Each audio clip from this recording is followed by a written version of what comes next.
Hey, everybody. Welcome back to the Comic-Con Podcast, Season 2, Episode 8, recording this on February 24th, 2022. I am one of your hosts, Nemesis Prime, the one, the only variant horde, Justin.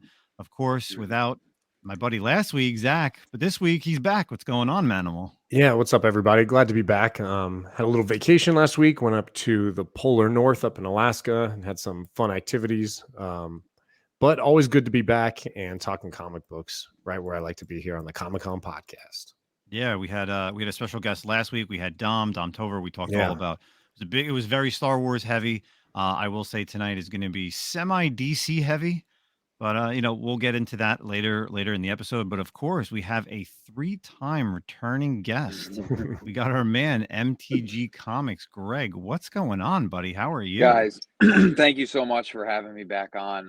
It's almost been like a year, I guess, right? Since the first, almost a year. I think it was maybe April or May when I first came on. Yeah, when did you pop your cherry on like the YouTube?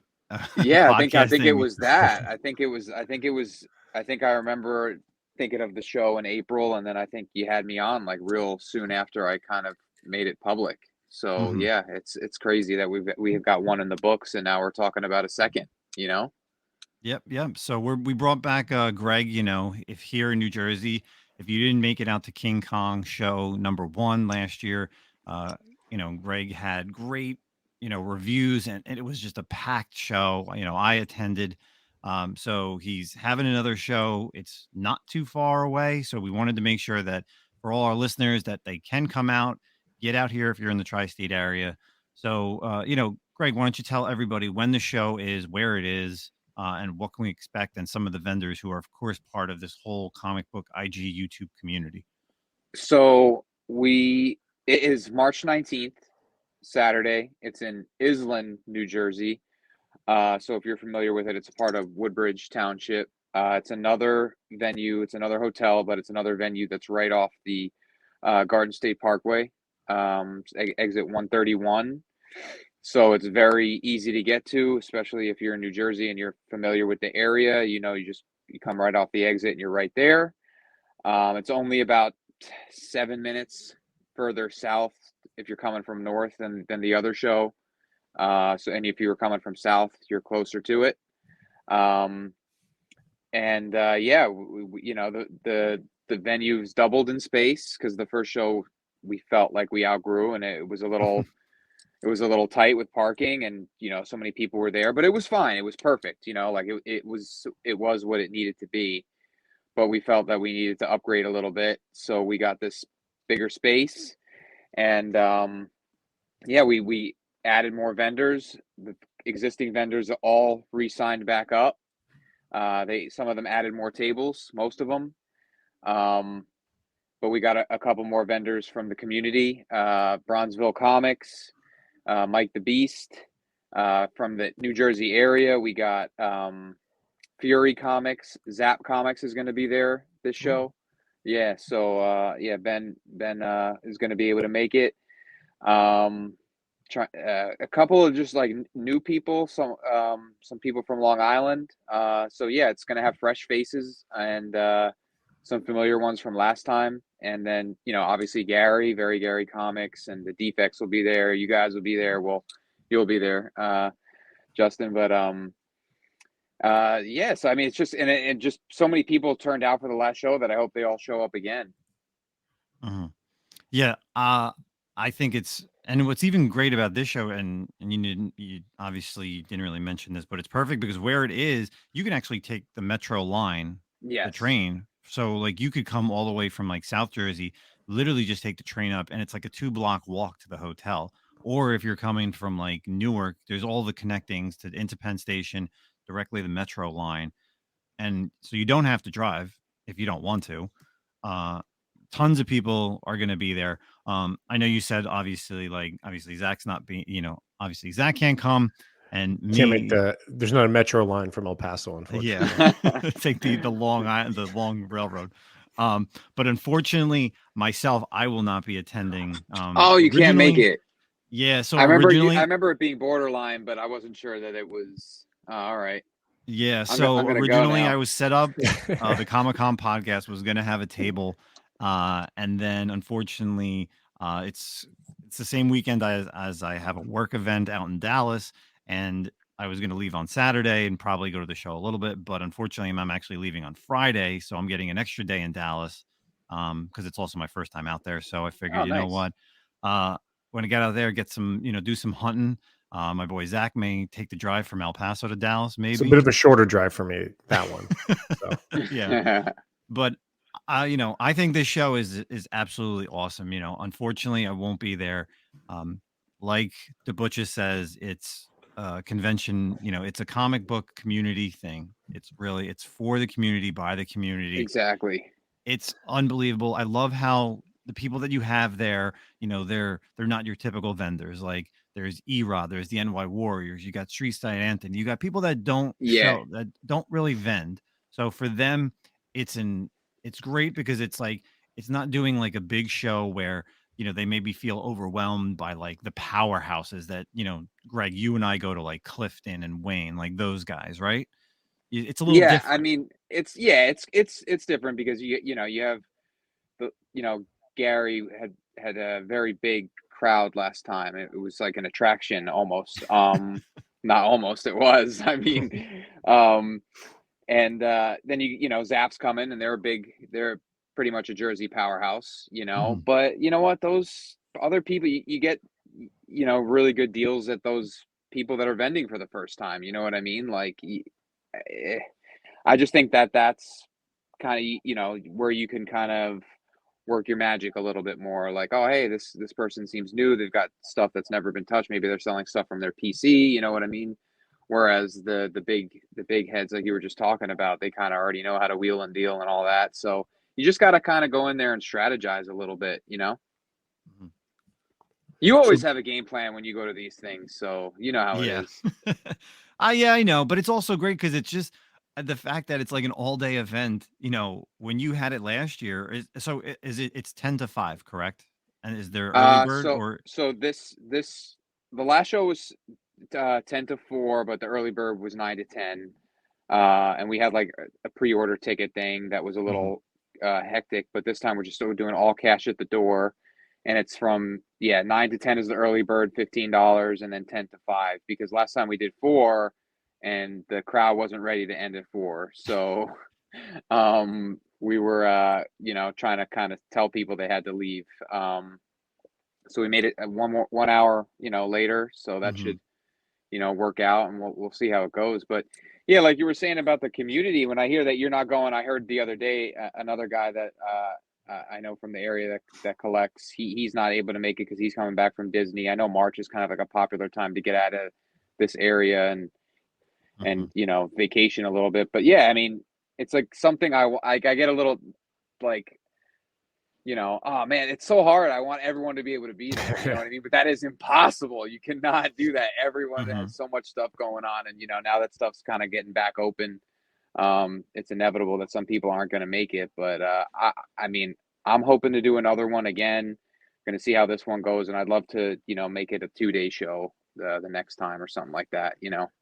so Greg, with this one, what was kind of like as opposed to the first one, what was your big things that you wanted to hit to grow on for the second show? I mean, you talked a little bit about space, obviously, and other vendors and stuff, but what were kind of some of the things from the first one that you're like, okay, I got to do this on the next one that you guys are doing? I think it was just grow and really just like kind of I guess like get like are real situated into the scene. You know what I mean? Mhm. We kind of no one knew what to expect the first time. I didn't know what to expect, and now this time I want to be like, okay, this is kind of a show that is going to be here to stay. You know what Right. I mean? Yeah, you So kind I of mark want, your territory a little bit. yeah, yeah. So I want it to be something that it's like, okay, this is serious. Last time was like, oh, this could have been a fun one-off. Like KingKon thing, Mhm. but this show I want people to be like, oh wow, this is like a serious, show. It's bigger. This venue is like, it has a big show feel to it. So I want it to feel like a little bigger and a little more serious. So down the road, if I'd like to get an artist or two Right. that they could Mhm. be like, oh yeah, hey, I was at that show. You know what I mean? Mhm. And be like, they would have heard of it possibly, Right. and not be, because there were some people I reached out to, not artists but vendors, and they were kind of like, nah, you know. So it's still, as fun as it was for the community, it's still not, you know, Mhm. out there as much as, like, let's say Big Apple or New York Comic Con, obviously. Yeah, but you got to Let me start tell you, somewhere, right? Yeah, exactly. Yeah. I gotta say, I went to. I don't know if you went to the Garden State Comic Fest. What was it? Maybe last month over in Rockaway. But you know, for that being a 2-day show, and it used to be in Morristown, and it was an amazing thing, and now they started doing these shows over in Rockaway. It's become a terrible show over there, and I gotta say, they had it this year, and they also had it last year around the same time, like that January, February. I remember going because I remember running into like guys from the Comic Book Fiend Club, and it was just a terrible comic show. I think last year I paid 15 to get in, and I didn't spend more than $15 because I just couldn't find anything like worth buying.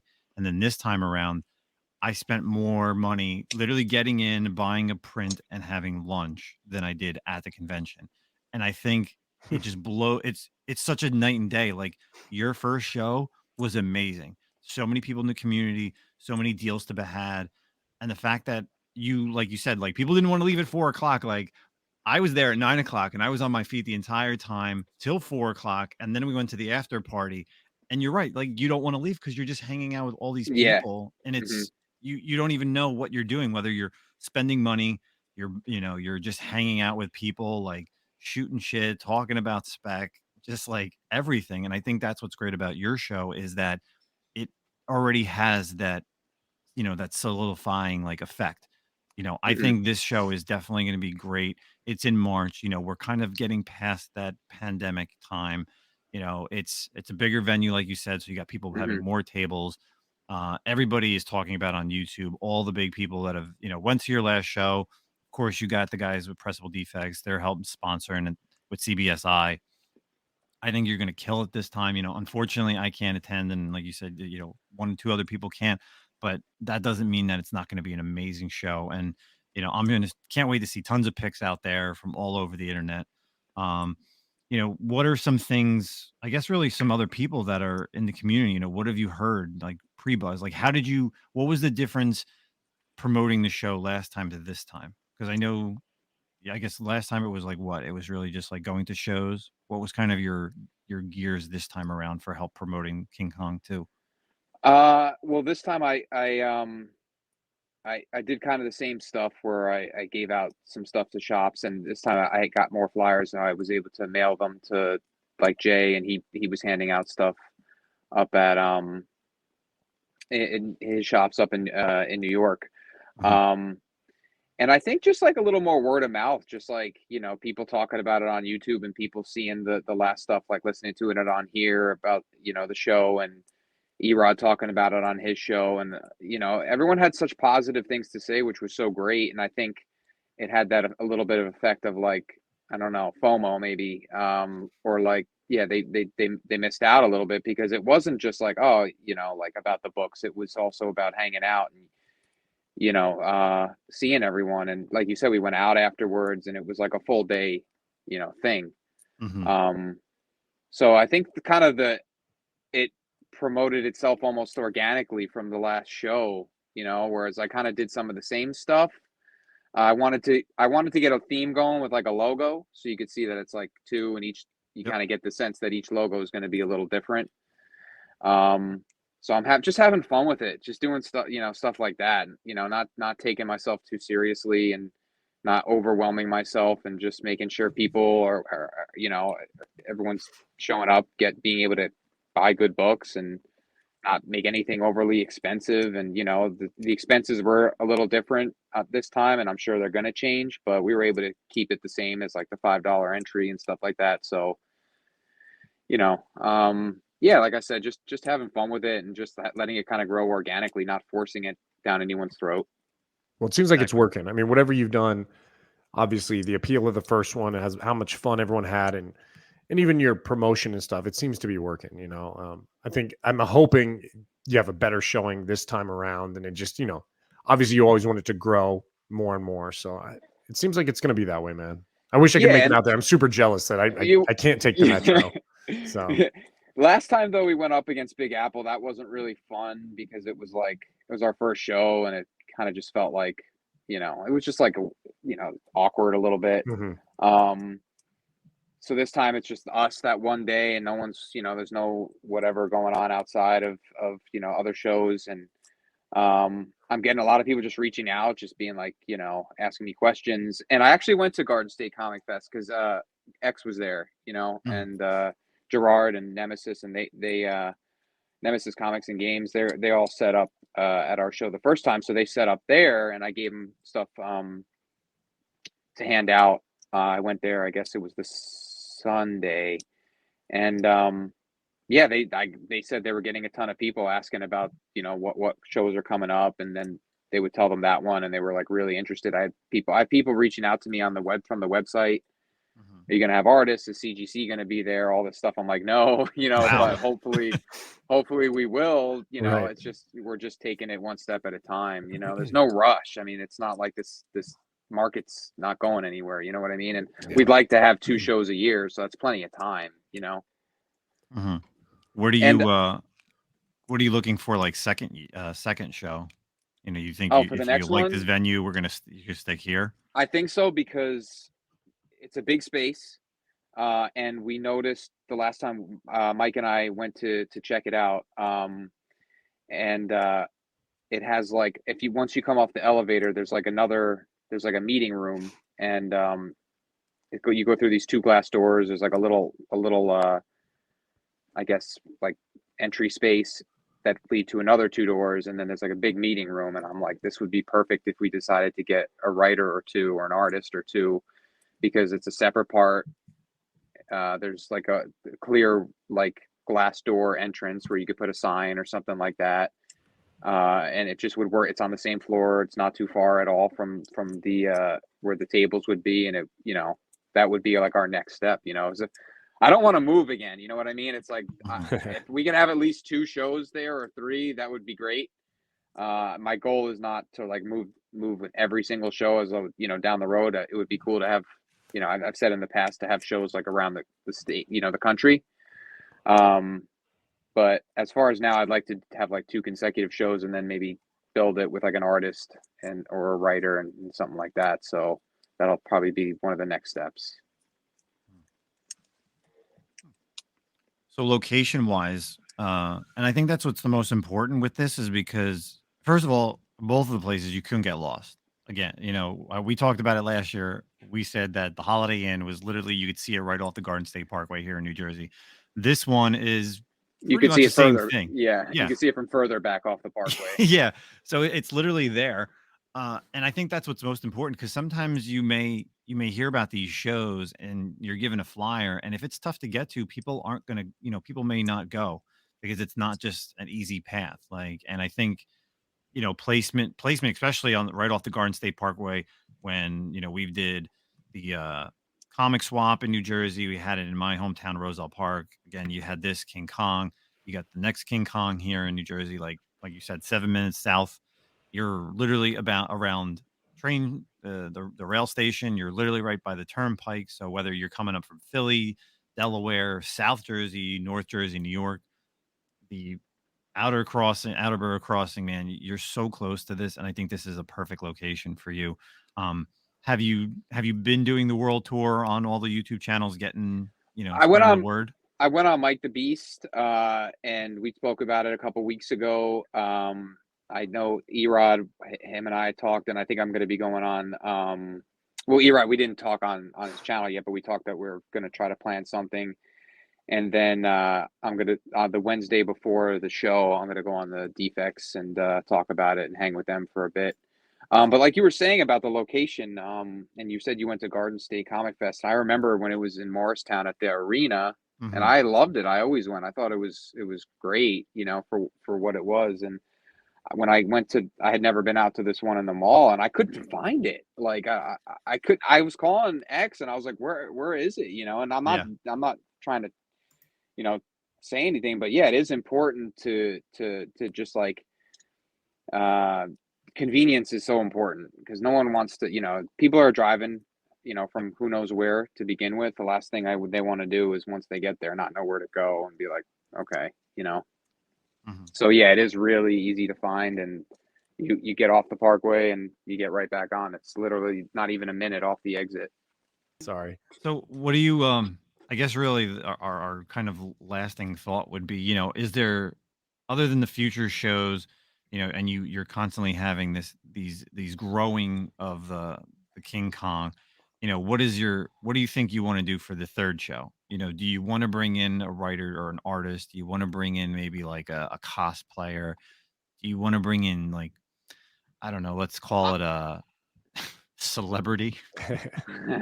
I mean, I love wrestling, so people would probably be talking me out of it, but I'd love to have a wrestler, like a notable wrestler come up, but that just wouldn't fit with the theme right now. But I would love to have like a big name artist come up and like just you could be ambitious and go all out and get someone that people would be like, whoa, you know what I mean? Like real.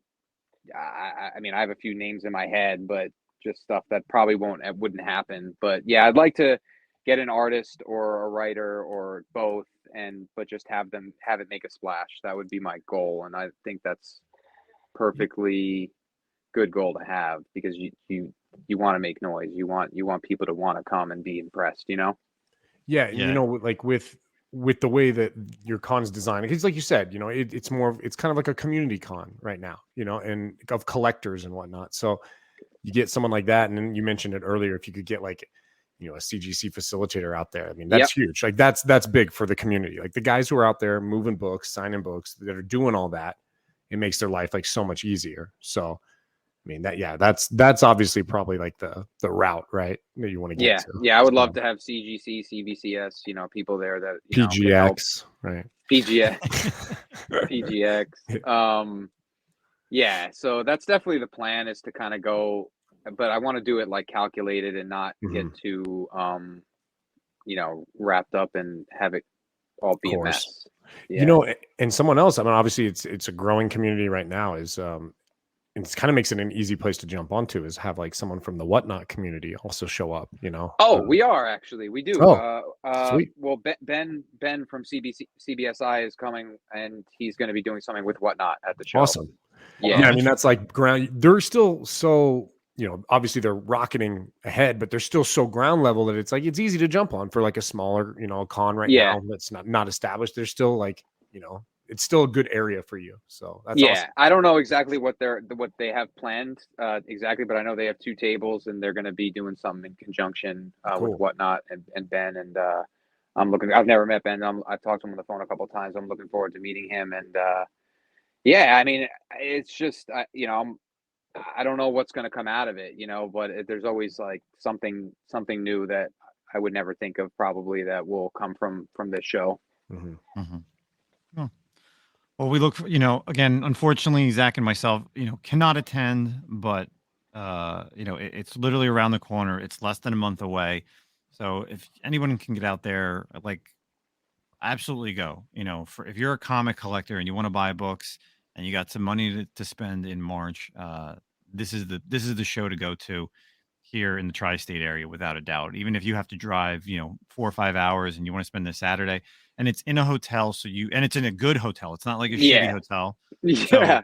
It's a luxury hotel, so it's nothing like your rinky dink. Starbucks. Yeah, there's a Starbucks in the lobby. There's like a lounge. Well then, I'm on my way.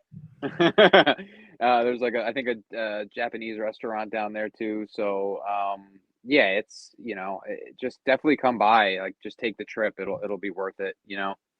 Awesome. So I guess before, again, you're more than welcome to stay around, Greg. If not, plug it one more time. All right. So KingKon 2, and it's in Iselin, New Jersey, at the the APA Hotel, Iselin, New Jersey, 120 Southwood Avenue. Let me hold on a second. Yeah, you're right. It's at Southwood Ave. 120 Southwood Ave, Iselin, New Jersey, and 9 a.m. doors open. Early bird, $15. If you want to just skip all that, you can come at 10 a.m. $5 cash at the door only. There is an ATM, but it is cash only. And then we put a wristband on you, and you just go, and there's going to be over 32 to 33 vendors. A ton of books. It'll just The be best $5 show you'll ever go to. yeah, basically. I mean, the amount of comics you're going to see there is just utterly ridiculous. But definitely check it out. And then all the guys from the IG community will be there. Unfortunately, you guys can't make it, but just hang out. I had people there that were there all day last time. People were just there all day. Open to close. My dogs were barking. I could not wait to leave to get to the bar and hang out the after party and then crash that Saturday night. And I think that's what's even great too is I like having the show on a Saturday because Sundays I always feel like, you and I, we go to these shows here in Clifton and Wayne and stuff like that. And you wake up on a Sunday and you go to it. And then you feel like, it's Sunday and I got to go back to work tomorrow. The At least Sunday Saturday. scaries. Yep. It's like a completely different thing. You're like, I can go to a show and then I still got a day to recover.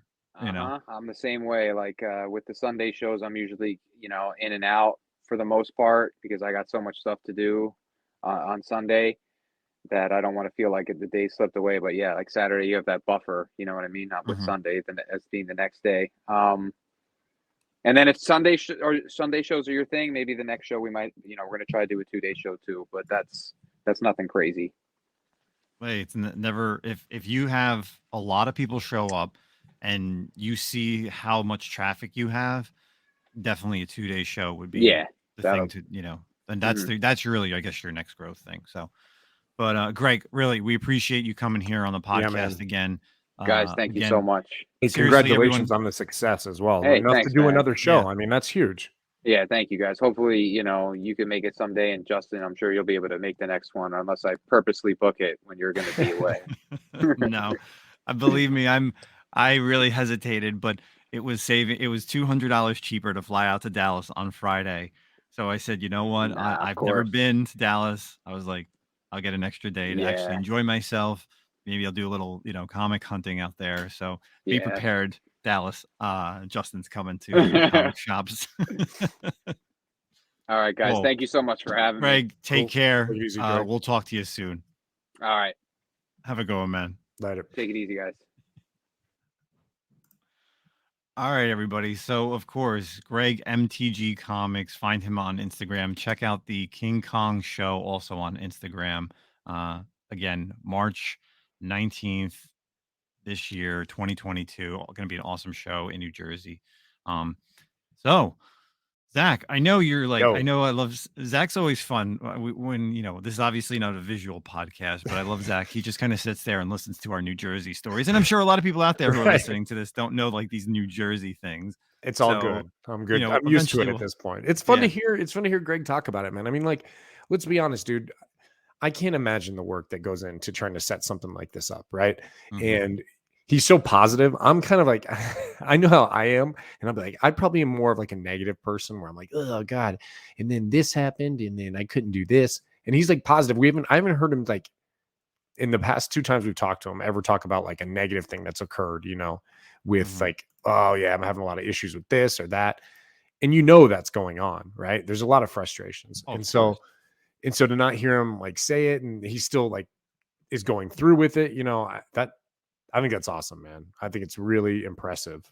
I'm sure it's not easy. So, all right. So this week, like we said, we're going to do a little DC heavy. We really don't ever talk about any type of reviews on the DC side. And it's perfect time because we just had a show end, Peacemaker on HBO Max. Yes. And we're a few episodes into the Naomi series over on the CW. So I know Zach's probably not caught up with Naomi. No. So let's talk about Peacemaker. It was, 8 episodes, I believe, if I'm not mistaken. Yeah, 8. Over on HBO Max. It's, of course, a continuation of John Cena from the Suicide Squad with James Gunn. And it was surprising. We didn't really talk about this like what we were going to think about it. We talked about Suicide Squad. We never really did the DC show, and I think this is a perfect opportunity for us to talk about something DC because I know a lot of people out there who enjoy DC and maybe they don't enjoy Marvel stuff. So, I don't know. I'm just saying. I hear things, man. I hear things. We have to talk about everything, and this is a good one to talk about, man.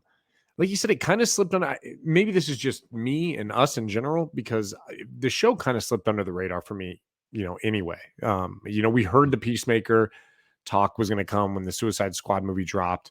And then it came pretty quick. I felt like, to when Suicide Squad finished, and then it was like, what, 5-6 months later, boom, Peacemaker show, And then I think even when I started watching it, it was like a couple episodes. I was a couple weeks behind everyone. And then, dude, I loved it. Like, I think I watched the last episode last night. And yeah, dude, I thought it was good. I thought it was really, really good. Yeah, definitely.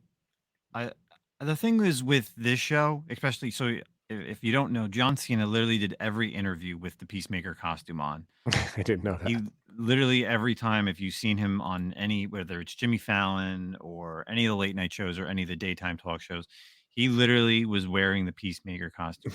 And, a lot of people out there, they don't really watch late night anymore. They don't watch the news or watch interviews with people. It's not their thing.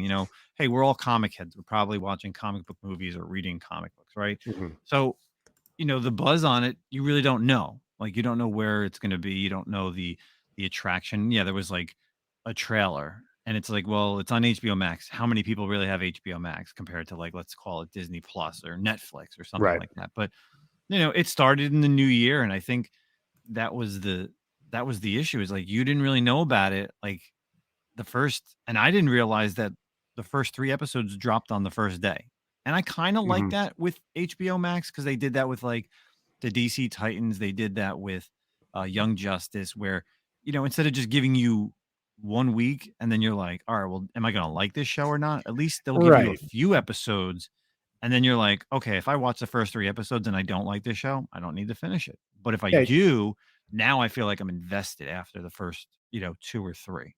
For sure. It gives you an opportunity to kind of get into the show. Because sometimes with the first episode, you're like you can watch a first episode and be like, nah, dude, I'm done with this, but you're getting 3 episodes, okay, 1, now 2 and 3. Okay. Yeah.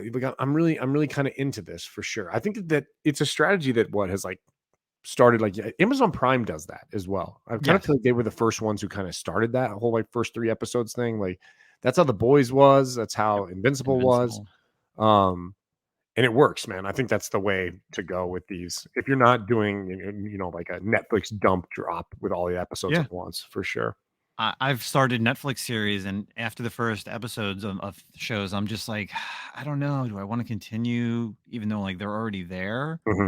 But it's like, at least that's what you get with, especially with HBO Max, especially this series, that you got all 3 episodes right up front. So at least you could try it out longer. And I think it's not something that's mainstream. Like, people may just want to watch it because they like John Cena as an actor. Obviously, I don't know who that could be. Hey, listen, I don't know. But of course, then there's people who knew the Suicide Squad and liked the DC Comics and liked his version in the Suicide Squad movie. So, and I think the series was great. We knew Vigilante was going to be in there too because of the trailer, but I think he stole the show. Oh my God. Yeah, for sure. Yeah, Vigilante was amazing. And like, to speak on John Cena a little bit, it was kind of funny when we were watching this episode. The last scene, this isn't spoiler alert or anything like that, but the last scene, he's kind of sitting on, like, his front porch, so to speak, and something surprises him, and he kind of has like a facial body expression or whatever. And my wife was even like, when that happened, she goes, wow. She goes, he's kind of become like a better actor. And I was like, what? I was like, okay, like, don't get me wrong, he did really good. People are probably like, no, he was awesome, But I said, okay, I agree with what you're saying. I don't know if you can play him in any kind of a serious role. Like, I remember before Suicide Squad, I saw him in Fast and the Furious, which was by itself a horrible movie, but he was horrendous in that movie. It was horrible how horrible he was in such a horrible movie. Because he was like serious and you had to be taken serious, and he's just not. Like, he's a weird looking dude and weird facial expressions, but like, this role of Peacemaker is pretty perfect for him. And he did it great, dude. I mean, he crushed it. It really made me want to watch more. I think one of the things that was really interesting about this show is don't get me wrong, there were a lot of Easter eggs, and you kind of touched on it too, like with, we knew Vigilante was going to be in it. Obviously, there's like a little bit of the Amanda Waller stuff. Mhm. But in terms of like Easter eggs, there wasn't a lot of DC, like it wasn't DC heavy.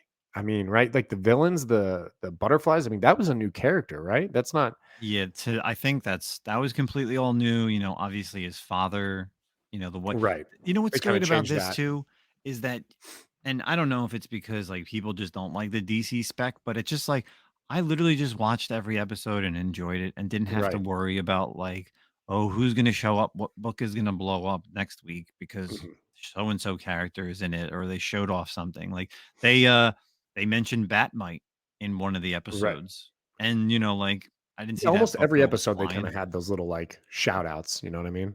Oh, yeah. Yeah. And, like, the Green Arrow line in the Right. last episode, Yeah, that's funny. it's so good.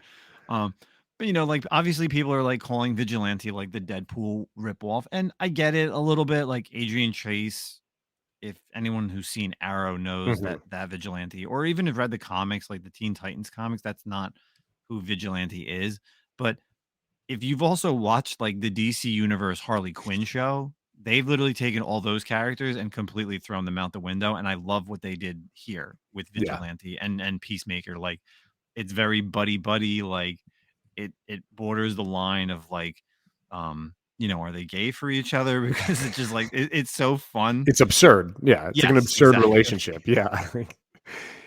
Like they know he's like, oh, he's my BFF. Like I know everything about him, and Right. but yeah, I mean, I can literally go back and now watch this series and really enjoy it again and appreciate it more because there was just times where I'm watching it and I'm just like, I like it, but then something will be said and I'll laugh and then I'll miss the next thing, and that doesn't really happen in DC, right? Yeah. Like, and even how dark it was, to be honest, Oh like yeah. I towards mean, the end. well, even subtly too, like the character of Vigilante, like it's clearly that guy has mental disorders. Like you're watching him and he has issues, bro. Like, you know what I mean? Like Mhm, he's not his reality is different. And like so I don't really see it as like a Deadpool. Because like Ryan Reynolds in Deadpool and everything, Deadpool's funny, he's quippy and whatever, but he's not crazy. You know what I mean? He's mhm, just a funny guy with a wise mouth, yeah, Vigilante's insane. Like there's literally some like mental disorder going on with him. So and actually until you had said that, I hadn't heard or seen or even considered that as like a Deadpool ripoff. I think you got to look at the character a little deeper with him, to be honest. yeah. And we know that it's coming back for a season two. It got greenlit for season two. James Gunn is going to be writing and also directing all the episodes for season two.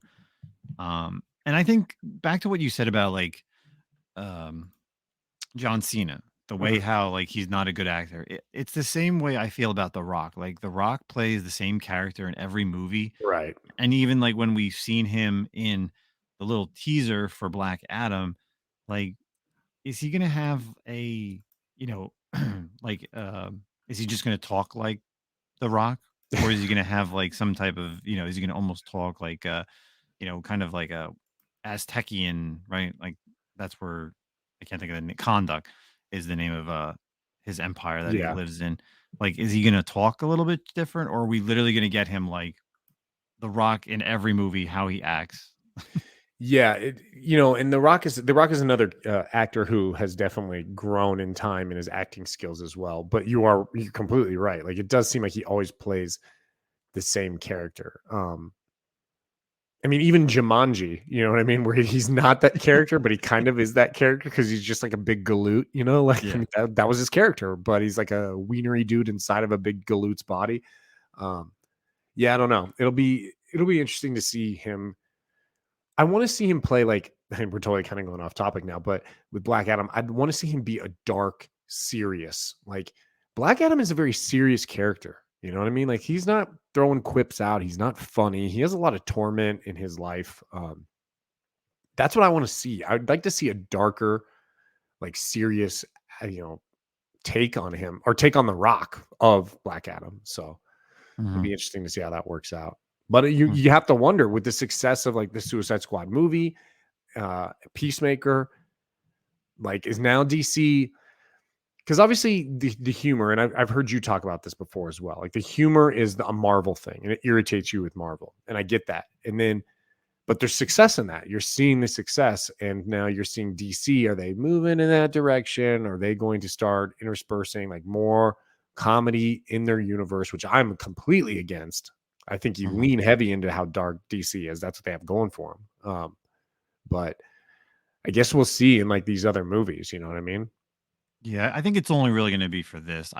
With this is a big year for DC. You have obviously the Batman, which is not really part of the Right. DC universe, but obviously with that coming out next week, we know what that's all about. You have the Flash, you have Aquaman, you have Black Adam. So, yes, they're probably going to throw in like a line here or two, but I don't think it's comedy heavy like the Marvel is. Yeah. So, but Cool. I'm 100% in for Peacemaker. I definitely want to go see it again without a doubt. I'll watch it. And I really wanted to watch Suicide Squad before I started the series, but I didn't. And then like maybe like halfway through, I rewatched the latest Suicide Squad movie just to get caught up again with it, and then finished the series. And it's great. James Gunn's a great director, so Yeah. give him the keys to whatever castle he wants at DC, and I think he'll do a great job. So if you had to pick as a DC fan, who would you pick? What's a character you think would mesh well with a Peacemaker season 2? Ooh, good question. Who could show up? I think they'd have to go like super obscure because obviously I think like that's what they went like with Peacemaker. I mean, Vigilante's more well known than Peacemaker is, from Oh, Arrow, like you absolutely. said. Like, Yeah. yeah, like up until Suicide Squad, I didn't think anybody knew who Peacemaker was. Right. I can't even remember the last comic book he really was in. So, like, if you were to bring in like another, I would say male character. Oh man, that's a great question. I I think you would kind of got to prob bring in a good guy. You know what I mean? Like someone not like Vigilante and someone not like Peacemaker. Someone who's maybe on the fence about killing people. You know what I mean? or Would really, be they an really need to introduction bring in like a female hero. anti-hero. Someone with powers, maybe. I mean, technically, none of these people have powers. Yeah, maybe with powers, but maybe not. Like, obviously they've already used the character, but I could see like Huntress because she kind of tiptoes that line Hmm. of like, really, she's part of the birds of prey, but Right. she is a vigilante in a way. Um, so I could see that, but it's a good. I don't know, man. Yeah. I would love to get an idea of what they're gonna do for season 2. I love how there was a real quick spec on his father, and Yeah. he was in that book literally shot up and shot right back down the next week. Just for reasons we won't speak about unless you go see Right. the series. So let's move on to Naomi. Tell Yeah. us a little bit about Naomi. So I posted on the Comic Con podcast page last week. There was an article over on Variety talking about, actually, I'm sorry, Entertainment, talking about how DC Comics hero Naomi made the leap from page to screen in record time, which she has literally like 3 years. Brian Michael Bendis, creator, Jamal Campbell as well. And, I posted it saying that I feel like everyone should be out there watching Naomi. And, a lot of people or some people agreed with me. Some people didn't agree with me and, kind of really went in on the comments. So let me, I want to read this one post that this one Okay. user, comics are, what is it? Comics are, I'm checking it out right now. Comics are I can't even read this word to be honest. Oh, escapism. I'm sorry. So comics are escapism. That's how crazy his IG handle is. So he said, this is a user's review and this is dead on. So this is a user review for Naomi. Her parents love her. Everybody at school loves her. Some guy who owns a tattoo shop loves her. She's a decent skater and she runs the local Superman blog. She has a handsome ex-boyfriend who she gets along with and he loves her, and her female friend at the comic book store has a thing for her.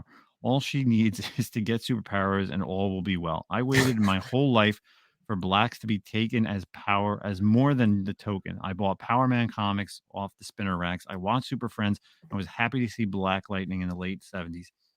Now we are finally getting our shot. Why is it so bad? This young lady has everything but powers and she gets powers at the end of episode 1. I hope everything doesn't come easy for her. Her life is so far is totally perfect. I will watch because despite all I have listed above, it still beats Batwoman.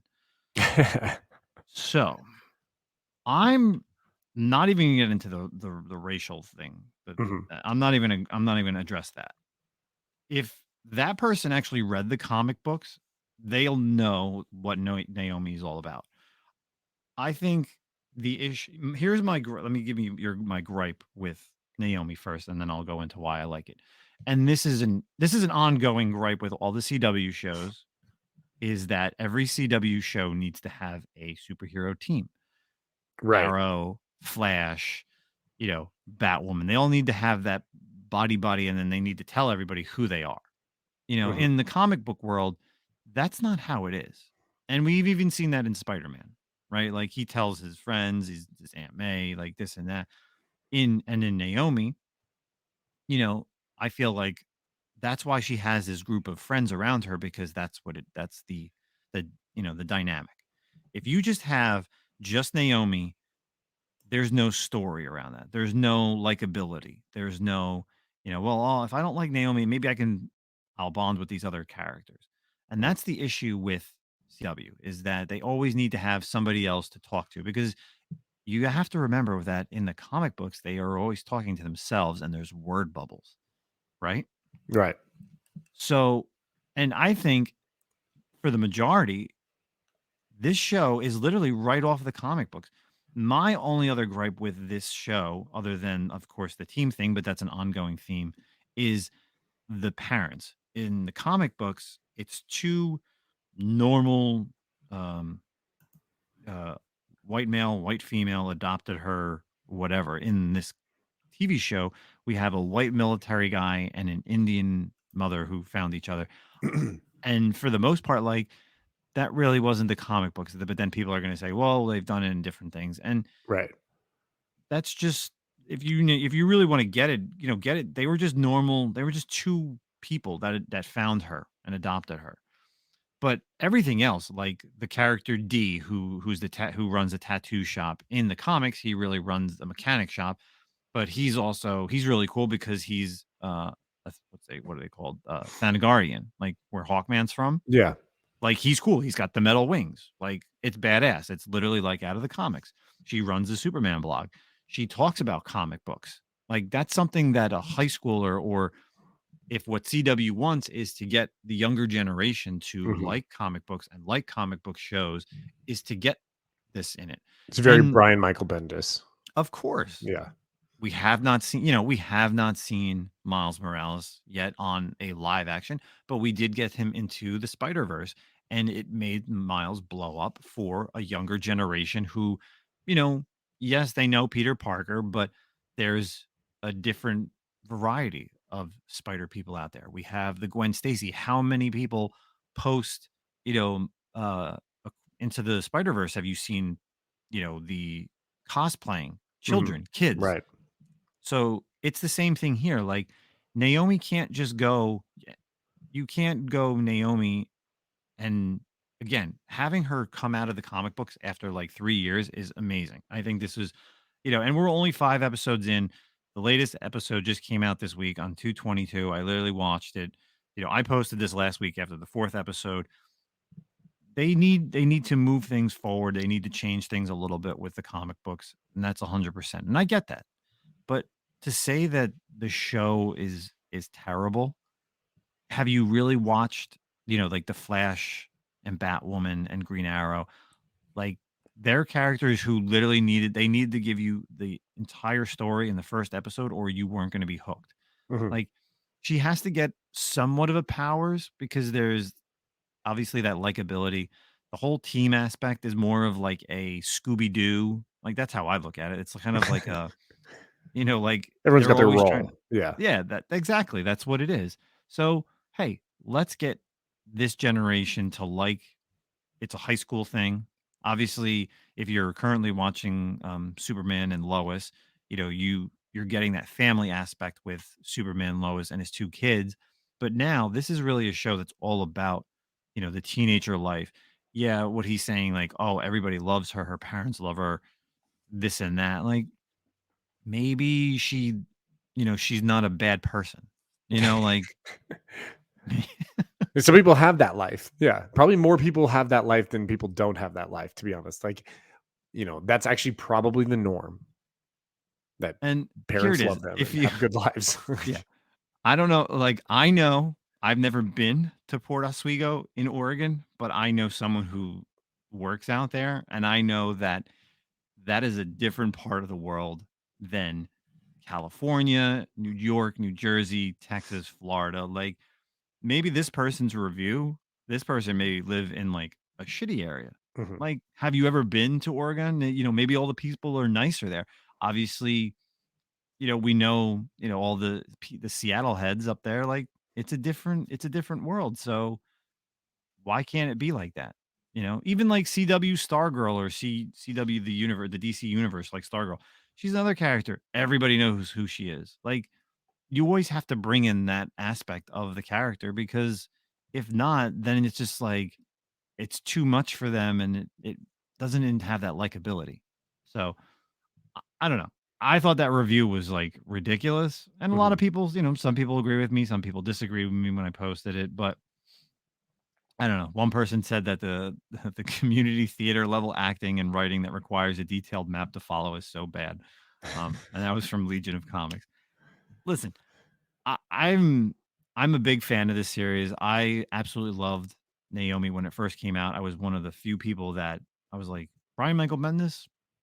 I was like, created Miles Morales. I think I'm going to buy this issue. I think I'm going to get cover A and couple B. I'm going to get a couple extra copies, and I'm glad I did, because Mhm. I made my money on those extra copies, and I cannot wait for her to show up in more stuff. She, any book that she's been in, I've kind of followed. Yeah, she showed up in Action Comics a little bit. She had a little stint with Young Justice, and obviously, most recently, now she's on the Justice League, which I Right. don't think she should be there yet. I think she should have stayed in the Young Justice, but of course, with our boy Brian Michael Bendis writing it, had to bring his baby girl into this world. So she's going to be a future. She's going to be the future for DC, without a doubt. As long as Brian Michael Bendis is writing books, she's going to be a character that's going to be brought full forward. You know, Series may go a few seasons. It may only go one season, but you know what? I don't think it's going to be the end of Naomi. Cool. That's my Yeah. review, and I'm sticking to it. Sounds good. I mean, I'm not gonna watch it. I gave up on the CW shows a while ago. Not for any reason other than there just was so much, and I just lost time, and then you just couldn't bring myself to go back and rewatch stuff. So, but yeah, man. I mean, you know what? Like we've always said, like the more stuff that's out there, the better. Um, just give it some time. Maybe it'll get better. Maybe it won't. And if it doesn't, then stop watching it. So, Mm-hmm. um, so cool, man. So, I know you guys did a long, lengthy Boba Fett review last week. Oh, did And we? yeah, so I don't want to talk about it too much, but I want to give my 2 cents real fast in a short, abbreviated version. Long version is I really enjoyed Boba Fett, but not because of necessarily like the Boba Fett. I definitely agree with everyone's comments about how it's the book of Boba Fett, mine is Boba Fett. But look, man, I mean, I don't know how you can dislike the series with the episodes you got with Mando and Luke, and then the final episode. The 5, 6, and 7 episodes were amazing. The Black K, Cad Bane, all that stuff, all the shout outs, all the little Easter eggs and everything, I think were great. Would it have been cool to have a little bit more Boba Fett central storyline? Yes. But here's the real thing. The only thing I really wanted to say about this is keep in mind who now runs Star Wars. It's Disney. Okay. So you have a popular character, one of the most biggest fan favorite characters in fictional history is Boba Fett, especially like we've said a million times, someone who might be even undeservingly super popular because he had little or nothing to do with the story in the original Star Wars. Very little, just looked cool. People loved him, but he was a bad guy. Disney is not going to spend money on a bad guy, and they're not going to play like you're not going to have a whole episode or show about a bad guy. He is going to have to turn anti-hero. It's the same shit Marvel does with their guys. I mean, Venom is no longer a bad guy. He's a complete anti-hero, or even more hero now. So the evolution of Boba Fett has to be the same. So if you want to see him, that's how it's going to happen. I really would love to see a Darth Maul show. I'm not sure you ever will. because I don't know if Disney will play the hand of, hey, here's your main character and he's a bad guy. Like the whole show, he's a bad guy. I don't know if they'll do that. So to see Boba kind of turn, I know some people thought like, we watered really thought down. we were going to get that underworld Right. underworld of That would have Star been Wars. cooler. And it would have We been didn't. more Han Solo, man. I mean, I think the big letdown was we got a brief of it in the Solo movie, like the underworld, and it was like, cool, dude, this is where you should go with Boba. And then they didn't do that. But that's not to say they may not. You know, let's give it some time. A season 2 of Boba Fett possibly could be more underworld. But yeah, all in all, I liked it. I don't want to belabor the points, but I'm excited, man. I mean, it's more Star Wars, dude. It's more Star Wars. So keep giving us more live action. Absolutely. And we are literally 3 months away from Obi-Wan. Yeah, hell yeah, dude. That's gonna be epic, Cannot wait. man, with Vader. All and right. Obi-Wan. No more Star Wars talk. That was we gave you 3 minutes to give your review. Oh, okay. Okay. Of course, let's end the show with what are we currently reading.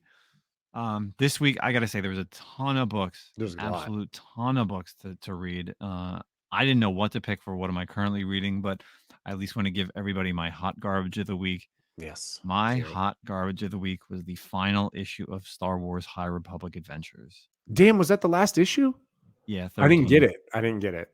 Mike, well, if you got the first like 10 or 11 or 12, you might as well just pick it up so then you could sell the set like you normally do. I do. I just didn't know it was the last one. I'll have to go yeah, it was the last issue.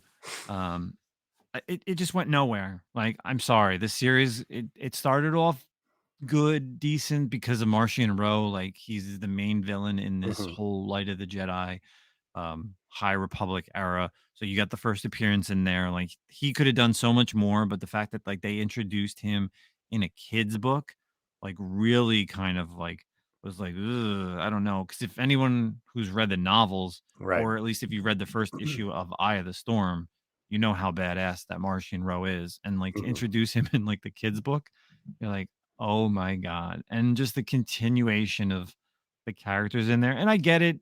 IDW, the Star Wars, even Star Wars Adventures, normal series. I think the volume 1 was more childish than the second version or second volume that is also ending relatively soon as well. But man, yeah, hot garbage of the week goes to Star Wars High Republic Adventures 13. You know, final issue.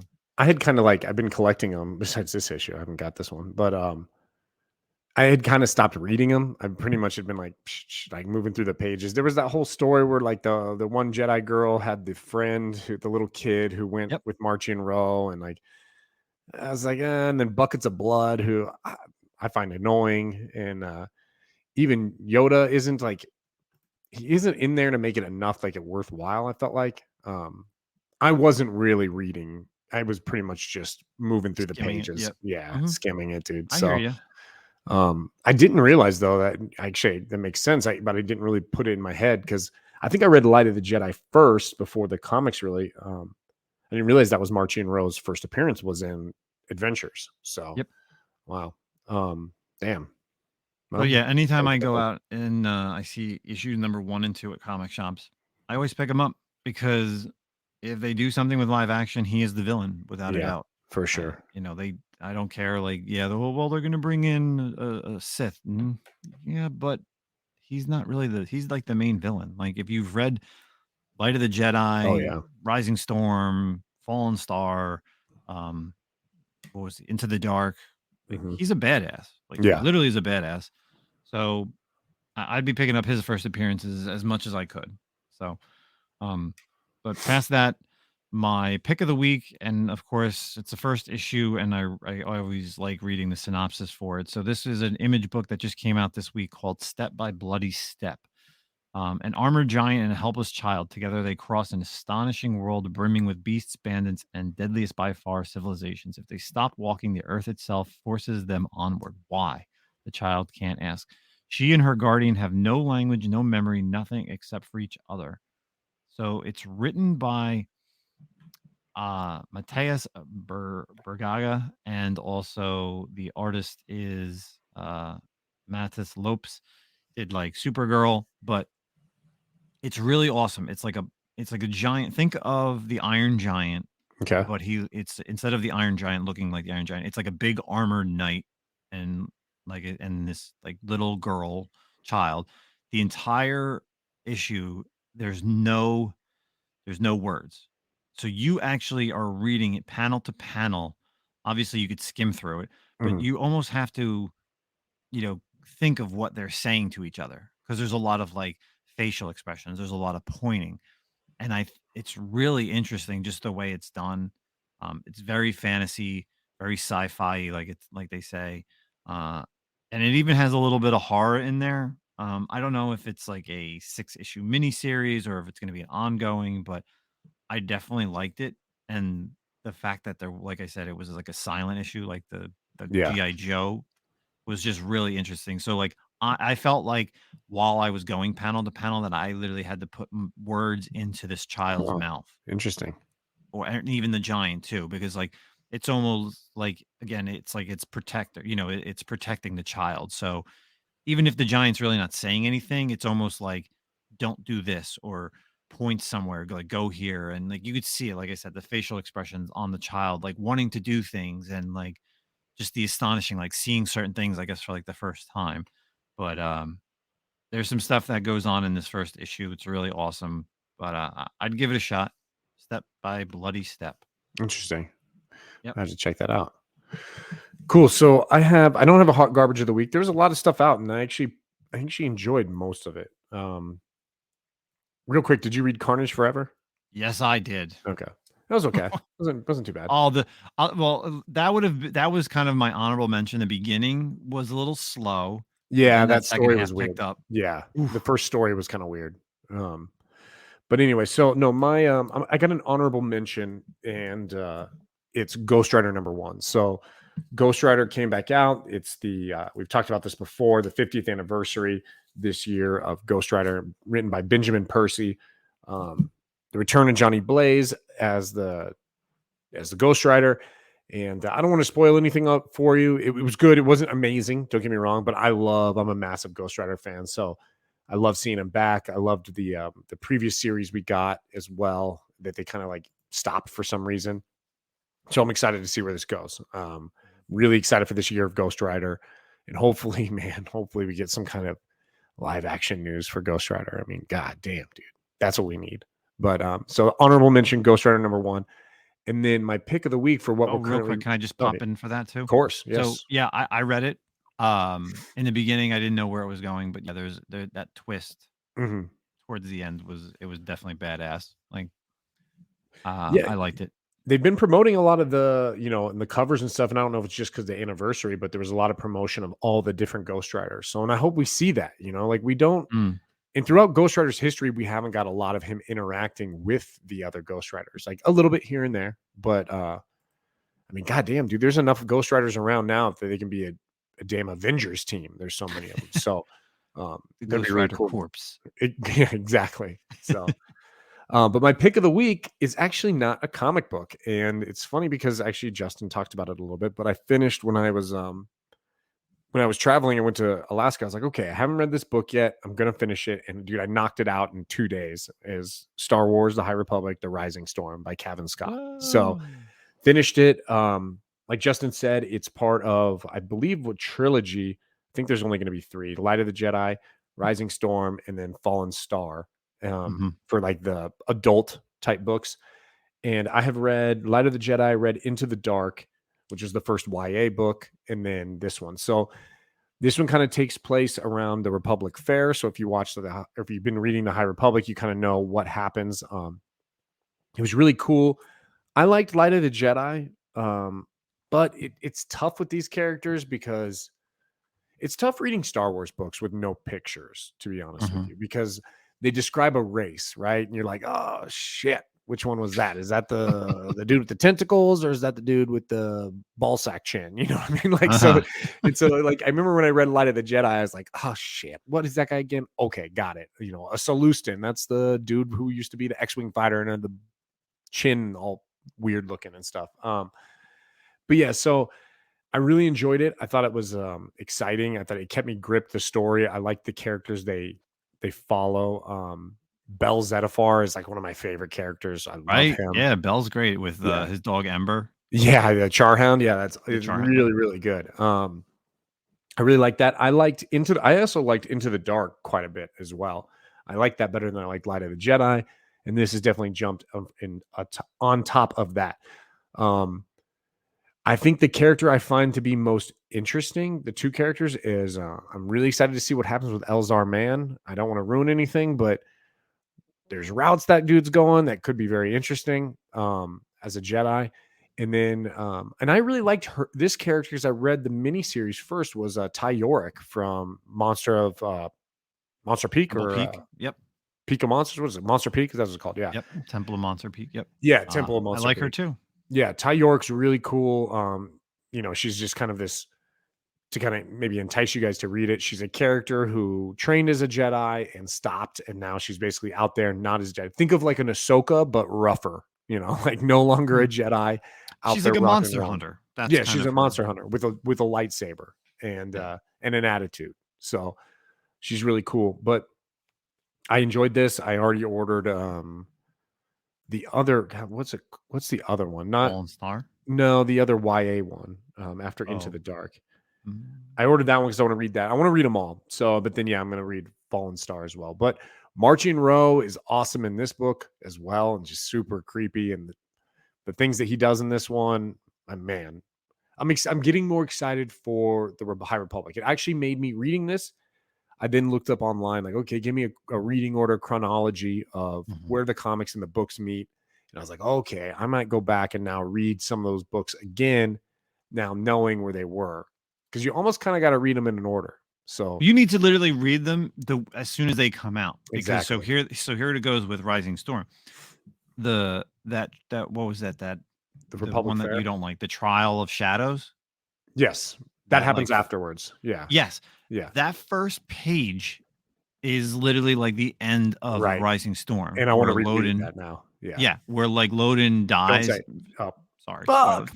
People listen, if you at this point, if you don't know that he's not there, because if you read High Republic, you know. But sorry, people. But so yeah, like how he dies. I don't care. I'm saying it now again.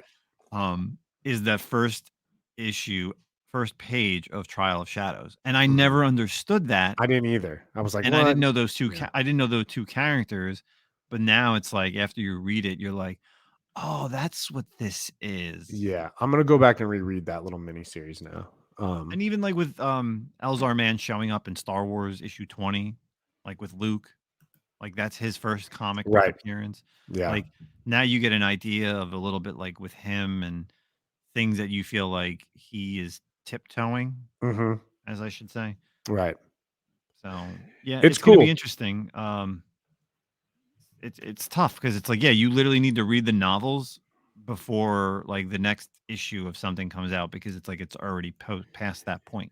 Yeah, I get what they're doing. I think though, if you want to be successful, I think the comics should really reference a little bit more like events to kind of give the readers, because there's going to be people who don't read the novels, so you're going to be missing stuff. And I get what they're doing, but it's not going to work. It's not going to work the way they think it's going to work, I don't think. So, but yeah, so really enjoyed it. Rising Storm by Kevin Scott, Star Wars: The High Republic.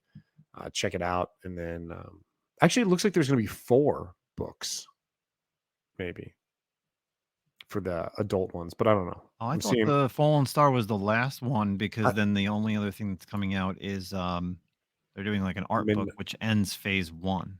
Yeah, maybe it's right. Maybe it's just on Amazon that says book 3 of 4, but maybe they just, I don't know, whatever, it doesn't matter. So cool. That's what I got.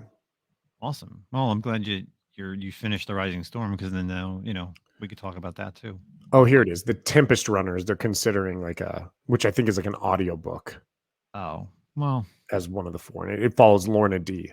Yeah, Lorna. Yeah, and that's what it is too. Like you see Lorna, you know of Lorna in the Rising Storm, and also one of the other novels. But like she's been like a main protagonist in the High Republic towards his later half. Right. Yeah. Her and Avar Chris. Yeah. Yeah. Have some interesting pretty nice. Interactions. So, awesome. Cool. Awesome. So everyone, season 2, episode 8 of the Comic-Con podcast. Thank you so much again, Greg, MTG Comics. Thank you so much for popping on. Make sure you go check out KingKon Show if you can. Again, follow Greg, MTG Comics on Instagram. Check out KingKon Show on Instagram as well. Like we said, unfortunately, this show, neither myself nor Zach will be there. Because that weekend I'll be in Dallas. So if you listen to the podcast and you tell me of some awesome shops that are in the Dallas area, feel free to message me on Instagram, Nemesis_Prime. I want to find some shops that I can go hunting, and maybe we can meet up because I got nothing to do. And I might be out there too. I might try to make the little drive. I gotta check so my hopefully schedule. Zach will make it out a day, and if not, we'll see what happens. So that's all I have. If you're listening to this, of course, early enough on Friday, Whatnot sale. It's Star Wars weekend over on Whatnot. I will be doing at least one Whatnot sale Friday night, possibly doing another one over the weekend as well, because it's Star Wars stuff and I love the theme night. So make sure you're following me. Same thing, Nemesis_Prime over on Whatnot. Zach, closing words. Also, tune in hopefully for my inaugural Manimal Mondays on Whatnot. Going to try to make it a weekly thing as well. Schedule permitting. As Justin knows, I was supposed to do one like last week, but my schedule did not permit. I had to end up canceling it. So give me a follow. Tune in for Manimal Mondays on Whatnot as well this Monday upcoming. Yes. And you can find both of our links in our profiles. Just click on the link tree in either the Comic-Con podcast, Nemesis Prime, Milton Manimal. And if you scroll down the bottom, you'll see our Whatnot pages. Go ahead and click that and give us both a follow. I am just shy of 800 as we record this. Zach, I'm not sure where you're at. Just shy of 100 probably. Oh, okay. Well, let's get Zach to at least 100, 200 by the end of the weekend. And so he can do his Manimal Mondays. I'm really excited for you to do the Manimal Monday stuff. Yeah, it was bad timing because I knew I was doing it before I went out of town and I was going to miss one. So this is probably working out better this way. Awesome. All right, everybody. Thanks so much. We'll catch you next week. Peace out. Later.